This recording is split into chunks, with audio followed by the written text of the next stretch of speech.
Shri Swami Samarth. Happy Guru Purnima.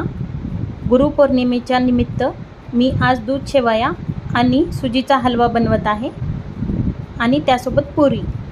चला तर start करूया. सर्वप्रथम एक कढई घेऊन त्यामध्ये तूप ॲड करायचं आहे. आता त्यामध्येच गव्हाचं पीठ ॲड करून त्याला छान असं भाजून घ्यायचं आहे. आता त्याच तुपामध्ये आपल्याला बेसन ॲड करायचं आहे. याला पण छान परतून घ्यायचं. त्यानंतर आपल्याला यामध्ये रवा ॲड करून घ्यायचा आहे आणि याला छान खरपूस असं भाजायचं आहे. अगदी 3 ते 4 मिनिटे याला भाजायचं आहे. अगदी गोल्डन ब्राऊन होईपर्यंत. बघू शकताय कलर तुम्ही. अशा स्टेजला तुम्हाला यामध्ये पाणी ॲड करायचं आहे. मस्त असं परतून घ्यायचं. आता यामध्ये साखर ॲड करून परत याला हलवून घ्यायचं आहे. छान असं मिक्स करून घ्यायचं आणि झाकून ठेवायचं आहे.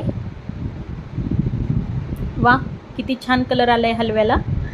आता यामध्येच ड्रायफ्रूट्स ॲड करायचे आहेत आणि यामध्येच आता आपल्याला इलायची पूड ॲड करायची आहे. मी साखरेसोबत वाटून घेतली आहे इलायचीची पूड. आपला हलवा रेडी आहे. आता आपण इथे शेवयाची तयारी करूया. सर्वप्रथम कढईमध्ये तूप घालून काजू फ्राय करायचे आहेत. आता त्याच तुपामध्ये शेवया घालून त्याला छान असं भाजून घ्यायचं आहे गोल्डन ब्राऊन. त्यानंतर एका पातेल्यात दूध ॲड करून त्याला एक उकळी फुटू द्यायची आहे. आता गॅस बंद करून त्यामध्ये शेवया ॲड करायच्या. गरम दुधामध्ये गॅस चालू असताना नाही ॲड करायच्या, नाहीतर उडतील.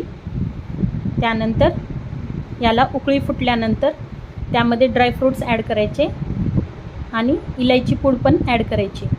त्यानंतर तुमच्या चवीनुसार साखर ॲड करू शकता.